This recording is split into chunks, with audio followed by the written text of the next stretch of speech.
Tank bund పై ఉద్రిక్తత ఏర్పడింది. భాగ్యనగర్ గణేష్ ఉత్సవ సమితి కీలక నిర్ణయం తీసుకుంది. సమితి సభ్యులు ట్యాంక్ బండ్ పై బ్యారికేడ్లను తొలగించి వినాయకుడి విగ్రహాలు నిమజ్జనం చేస్తున్నారు. ట్యాంక్ బండ్ పై నిషేధాజ్ఞలను సమితి సభ్యులు ఉల్లంఘించారు. అయితే హిందువుల మనోభావాలు దెబ్బతీసే విధంగా ప్రభుత్వం వ్యవహరిస్తుందని భాగ్యనగర్ గణేష్ ఉత్సవ సమితి అంటోంది.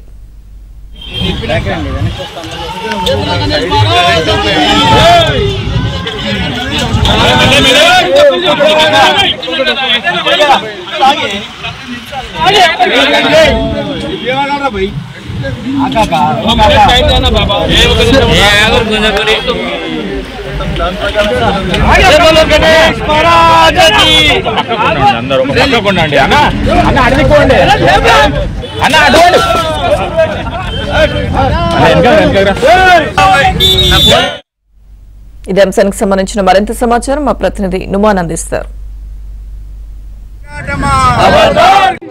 ట్యాంక్ బండ్ మీద వినాయక నిమజ్జనానికి సంబంధించి నిషేధ ఆజ్ఞలు కొనసాగుతున్నప్పటికీ భాగ్యనగర్ గణేష్ ఉత్సవ సమితి ప్రతినిధులు వాటిని ఉల్లంఘించి ఏదైతే గణేష్ నిమజ్జనాన్ని ఇక్కడ ప్రారంభించారు. సో బ్యారికేడ్లను పూర్తిగా తొలగించి ప్రభుత్వం ఏర్పాటు చేసినటువంటి బ్యారికేడ్లను పూర్తిగా తొలగించేసి నేరుగా భాగ్యనగర్ గణేష్ ఉత్సవ సమితి ప్రతినిధులు ట్యాంక్ బండ్ మీద వినాయక నిమజ్జనాన్ని చేస్తున్నటువంటి పరిస్థితి. ఈ నేపథ్యంలో ఇంత ఉద్రిక్త వాతావరణం ఇక్కడ ట్యాంక్ బండ్ మీద చోటు చేసుకుందని చెప్పవచ్చు. ప్రస్తుతం మనం చూడొచ్చు, ఏదైతే ట్యాంక్ బండ్ దగ్గర అంతా కూడా ఏదైతే భాగ్యనగర్ గణేష్ ఉత్సవ సమితి ప్రతినిధులు అంతా చేరుకొని దాదాపు 2 గంటలుగా ఇక్కడంతా కూడా నిరసన కార్యక్రమంలో పాల్గొంటున్నటువంటి పరిస్థితి. మీరు ప్రభుత్వానికి ఏం అల్టిమేటం జారీ చేస్తారు, ఏం చెప్తారు?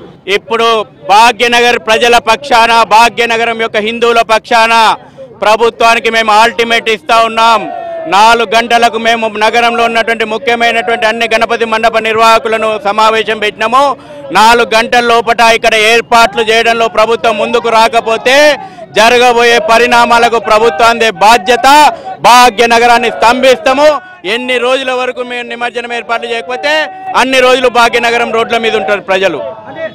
ప్రధానంగా అక్కడ కూడా ఏర్పాట్లు చేశారు, బట్ ఆ ఏర్పాట్లు మీకు సంతృప్తిగా ఉన్నాయా? ఎన్టీఆర్ మార్గ్ కానివ్వండి, పీపుల్స్ ప్లాజాలో మొత్తం చుట్టూ వినాయక సాగరం చుట్టూ ప్రతి సంవత్సరం చేసేది, నగరంలో 34 చెరువుల చుట్టూ చేసేది, అయినా 48 గంటలు చేసింది. తూతూ మంత్రంగా ఒక 4 క్రేన్లు పెట్టేసేసి ఇవాళ చేసినామని కంటి తురుపు చర్యలు అవి. ఇదా ఈ ప్రభుత్వం చేయాల్సింది? ఇది కాదు ఈ ప్రభుత్వం చేయాల్సింది. గత సంవత్సరం కంటే అదనంగా క్రేన్లు పెడతామన్నారు. ఎక్కడ పోయినాయి మీ మాటలు? ఎక్కడి నుంచి ఆదేశాలు? ఎక్కడి నుంచి మీకు హైకోర్టు ఆదేశాలు ఏం లేవు. దారుసలాం ఏజెండా ఆదేశాలు, ఓవైసీ ఆదేశాలు మీరు ఇలా పాటించాలనుకుంటున్నారు.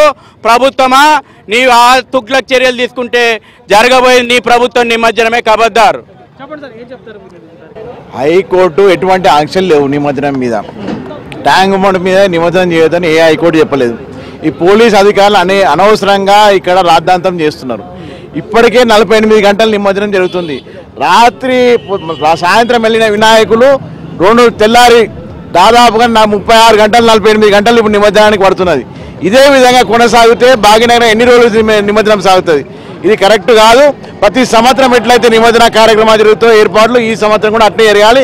హిందువుల మనోభావాలను ప్రభుత్వం గౌరవించి సరైన చర్యలు తీసి సాయంత్రంలోగా ఇక్కడ అన్ని ఏర్పాట్లు చేయాలి. ప్రతి సంవత్సరం ఏ విధంగా అయితే నిమజ్జనానికి ఏర్పాట్లు చేస్తారు, సో అదే విధంగా ఈసారి కూడా ఏర్పాట్లు చేయాలి. హిందువుల మనోభావాలు దెబ్బతీసే విధంగా ఇటు ప్రభుత్వం కూడా వ్యవహరించకూడదు అంటూ కూడా ఇక్కడ ఉన్నటువంటి భాగ్యనగర్ గణేష్ ఉత్సవ సమితి ప్రజలు అయితే చెప్తున్నటువంటి పరిస్థితి. ఈ రోజు సాయంత్రం వరకు కూడా మేము ఏం చేయలే, వచ్చి ఖాళీ చూసిపోయినాం. ఇప్పుడు సామరస్యంగానే ఉంటాం. సాయంత్రం 4 గంటల వరకు ప్రభుత్వానికి సమయం ఇస్తున్నాం. ఒకవేళ 4 గంటల వరకు స్పందించకపోతే మేమే రంగంలోకి దిగుతాం. హిందూ సమాజం రోడ్ల మీదకి వస్తుంది, మొత్తం ట్యాంక్ బండ్ మీద ఉంటుంది, ఉన్న బ్యారికేడ్లన్నీ మేమే వీకేస్తాం. గత ప్రభుత్వం కూడా చాలా ఆంక్షలు విధించింది, ఆల్రెడీ నిమజ్జనం అయిపోయింది. ఈ ప్రభుత్వం కూడా హిందువులకు సహకరించకపోతే ఈ ప్రభుత్వాన్ని కూడా నిమజ్జనం చేయడానికి సిద్ధంగా ఉంది హిందూ సమాజం. ప్రతి ఏటా మాకు ఎట్లయితే ఈ ట్యాంక్ బండ్ పైన ఏర్పాట్లు చేస్తారో అదే విధంగా మాకు ఈ సంవత్సరం కూడా ఏర్పాట్లు చేయాలని కోరుకుంటున్నాము.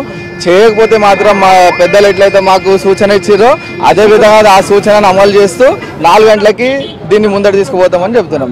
మొత్తానికి అయితే ఇటు ట్యాంక్ బండ్ మీద ఏదైతే వినాయక నిమజ్జనానికి సంబంధించి ఏదైతే ఎట్టి పరిస్థితుల్లో నిమజ్జనానికి అవకాశం కల్పించాలంటూ కూడా ఇక్కడ భాగ్యనగర్ ఉత్సవ సమితి ప్రజలు అయితే డిమాండ్ చేస్తారు. సాయంత్రం 4 గంటల వరకు ప్రభుత్వానికి అల్టిమేటం జారీ చేశారు. హైకోర్టు ఆదేశాలతో తాము ఏదైతే ఈ విధంగా అవలంబిస్తున్నారో దాన్ని వెంటనే వెనక్కి తీసుకోవాలి. సో హైకోర్టు ఎలాంటి ఆదేశాలు ఇవ్వలేదు. సో ప్రభుత్వం ముఖ్యంగా ఏదైతే ఇటు హిందువుల మనోభావాలు దెబ్బతీసే విధంగా ప్రవర్తిస్తే మాత్రం తప్పకుండా సాయంత్రం నుంచి ఇటు హైదరాబాద్ నగర వ్యాప్తంగా పెద్ద ఎత్తున కూడా ఆందోళనలు చేస్తామంటూ కూడా ఇప్పటికే భాగ్యనగర్ గణేష్ ఉత్సవ సమితి ప్రజలు అయితే హెచ్చరిస్తున్నటువంటి పరిస్థితి ఉందని చెప్పొచ్చు. జర్నలిస్ట్ శ్యామ్తో